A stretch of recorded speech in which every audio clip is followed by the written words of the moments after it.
I'm Charlie Bright of Gold Derby, and today I'm speaking with Karina Manashil, the executive producer of the Netflix animated program Entergalactic, as part of our Meet the Experts TV animation panel.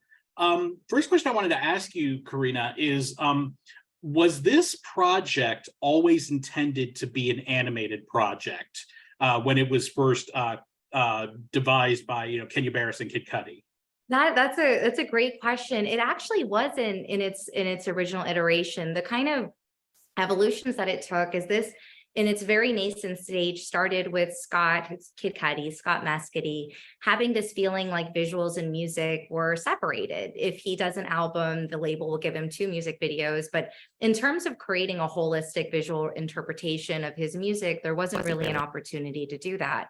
So Entergalactic was really birthed out of this idea of how do we create a holistic experience. And in the initial conversations with Kenya, the first kind of iterative was this almost anthological sequence where each episode was inspired by a song. And then in conversation with Netflix, where Kenya had his deal, the thought of the animated group especially responded to this because they felt like music tethered to animation doesn't have the life cycle of just an album, but really can live in perpetuity and be something that people continue to come back to. And one of the anthological episodes we had was this animated love story, and decided, well, why don't we make that Entergalactic? So it was a little bit serendipitous in a sense that a concept that started out a lot broader than was driven by specificity over the partnership and Netflix's perspective on what might be the best way to tell the story. So how did this project come about with regard to the specific story of Jabari and Meadow and their relationship? Yeah, so that was always this kind of nascent idea that Scott was thinking of in this early iteration. But as we started to really lean into the romance and into this story, Scott was really unlocking a lot of songs that were speaking to love. So when we were having the formal pitch with Netflix, Scott had 3 songs that were already written, and then presented the idea of what this could be. And on the heels of selling it, then we brought in Moles, the director, Ian Edelman and Maurice Williams, the showrunner, and collectively we were sitting, I remember it vividly, we were sitting in East West Studios, which was Scott's recording studio at the time, with like a giant whiteboard up, going through beat by beat what was going to happen in the story, who these characters were, where they came from, what their relationships actually looked like, where the music would play. And it was all very deliberate prior to going into script, certainly also acknowledging that the music was such a storytelling component of that. So there were even beats, which is kind of interesting to think about, where Scott had music going in, but then also he knew, for instance, there's going to be a point where Jabari and Meadow see each other for the first time, or when they're making love for the first time, or when they break up, there's going to be these key beats of music that he's going to want to underscore it with. So it also brought specificity back to him as a recording artist to do something that felt deliberate for a project. So was this is there a Kid Cudi album that's okay, so this was done into was there any point that was pretty that was kind of difficult for him to get that right song for that right moment to have it flow properly? It's such a good question. I mean, it was interesting because there were some things that were a little bit unexpected. I think when you consider the trajectory of an artist in music, their first album tends to be the freest, because that's where they're not limited by expectation or what fans are looking for, or trying to honor something that you've done before. But after that, all of a sudden, there's a perspective of what audiences expect you to sound like, or what they're hoping that they're going to hear from you. And I think with Entergalactic, this was Scott's 10th studio album. And had he just released a love album without a narrative as to why, it might not have been the expectation. It might not have gone to code. So for him to created it around the show, I actually feel like it freed him up as an artist. So he was able to do something that was a little bit unexpected of him, simply by virtue of the story being about love. So I do have a bit of more of an animation nerdy question. I don't know if you'll be able to answer it, but were any of the characters were there any characters that were difficult to nail down the design for how they ended up appearing? You know what? There was such a deliberate process that Fletch had set up for these characters. I mean, even to the sense that when they were recording their dialogue, they were filming the recording so that they felt like the movements of the lips and the mannerisms would all match who the person was. So it didn't really feel like there was anything in the character design that got held up. In fact, maybe it's even easier because there was, a sample of what you were drawing based off of. There were certain intricacies, which are quite sweet, that some of the talent wanted. Like Scott has always wanted dreadlocks, but the possibility of growing them out are certainly not as easy as allowing Jabari to have them. Or Timothy Chalamet was like, let's shave my character's head and do something a little bit different. So there were moments that I think the talent had fun with what their likenesses could be, but I think the process that Fletch had built, moved pretty seamlessly through all of them. And also on the subject of how the look of the show, the animation is so distinctive in it. It really just it's really something to look at. And how was that? How did that become the agreed upon way that they wanted it to look?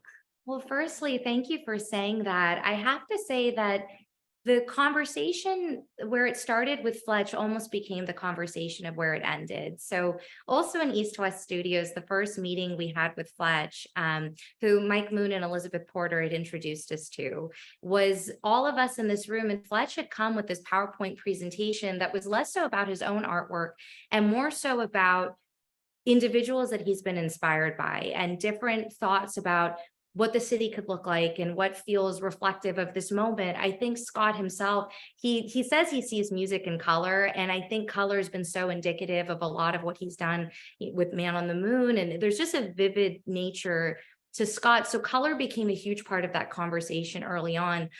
Scott already knew he wanted the likenesses to feel tethered, and I remember one of the kind of coolest parts of it was that this presentation ended with this Entergalactic logo with an old painting that Fletch had done sitting behind it. And Scott's like, that's the logo. And I feel like that moment was almost so indicative of the partnership and that kind of shared synergy. In that meeting, all of the thoughts about trying to create a look that is hand-drawn or that stimulates those 2D feelings where it's perfect for its imperfections felt so in line with what the story is, which love is messy, but it can also be the most beautiful thing if you allow it to. And I think also another thing that came quite clear through animation is that Scott also is a pretty vivid and lives in the trippy and lives in space. He's the moon man. Like he's representative of all of that, and allowing Fletch the freedom to enter Scott's brain, which meant entering space. And what does love look like on an intergalactic level was something that came through quite early. So you've actually been working with Kid Cudi or Scott. Yeah, you're welcome to call him Scott. You would ask you to. You've been working. You've had a long working relationship with them. How did that come about? Honestly, so I used to be an agent at WME. I went to film school, started right after college in the mailroom, and I became a talent agent. And Scott was already a client of the agency and somebody that I identified that I would love to work with. And I think Scott and I got very fortunate in our relationship where I started working with him October 2016, which was a couple months before he went to rehab for depression. And Scott came out of that happy and creative and trusting his instincts. And I was at the point where I was looking for my work soulmate, and we just found each other and were tethered. And one of the things that Scott, in addition to just being the most beautiful human being and so inspiring and constantly generating and challenging me and just all that comes with it, in addition to all of that, Scott was one of those clients who didn't want to bifurcate representation. So with Entergalactic as an example, instead of splitting it to different representative parties, it became something that he and I were really able to build together when I was in the fabric of the company. And I think so much of that, which led to the creation of Mad Solar in our company now, it's I suppose every decision I've made in the things that I want to be doing are on the heels of Scott trusting me and allowing me the opportunities to experience them. So I really do feel like work soulmate is a pretty key way to describe Scott and my relationship. And just one other thing, what did voice acting come naturally to Scott? Yeah. I mean, he's been acting for such a number of years, so I think that's always been one of his specialties and something that he's known very well. But he definitely trusted his voice, and I think too, what was really interesting was not only Scott trusting his own voice, but being so specific about others. Like I remember when Kai was written, the Ty Dolla Sign role, Scott was always thinking of Ty Dolla Sign. He called him Kai because of Ty. Like it was, he hadn't thought in any other directions. And of course, Ty had not done something like this before. And I remember our conversation with Carmen Cuba, who was our casting director, where, Carmen's like, let me meet him. Let me talk to him. I'll give you a sense of if I really, if I know he can do this. And they had one conversation. Carmen said, you're dead right. And to me, Ty is like the kind of, just like he's the funniest part. And he screams in that project for me. So what was really cool about Scott too was just, not only his own investment in himself, but being very deliberate about the participation of his peers. And I think too, to expand on that, it also extended to different parties throughout the project. So he has a relationship with Cause, and through conversations with Cause, he allowed us to use his artwork, which Cause is, I think a New York artist, heart and soul and definitive. So for that to be part of the fabric of New York meant a lot to Scott. Or he, of course, was incredibly close with Virgil Abloh, and part of his thinking about doing an animated show, I think this was one of the first things he said when we ultimately decided Entergalactic would be fully animated was, but I don't want them to wear the same thing every episode. Like if this is New York and this is a representation of that, they'll be changing their clothes. And that led very early to a conversation with Virgil about designing wardrobe. And he gave us access to Off-White in its totality. And I feel, so much of the characters' personalities come through based on their attire. And that's, just another indication of what Scott can do with his peers. Well, Karina, thank you so much for joining us. And we look forward to having you join our panel in just a little bit. Thank you. Thank you for taking this time. I really appreciate it. Our pleasure.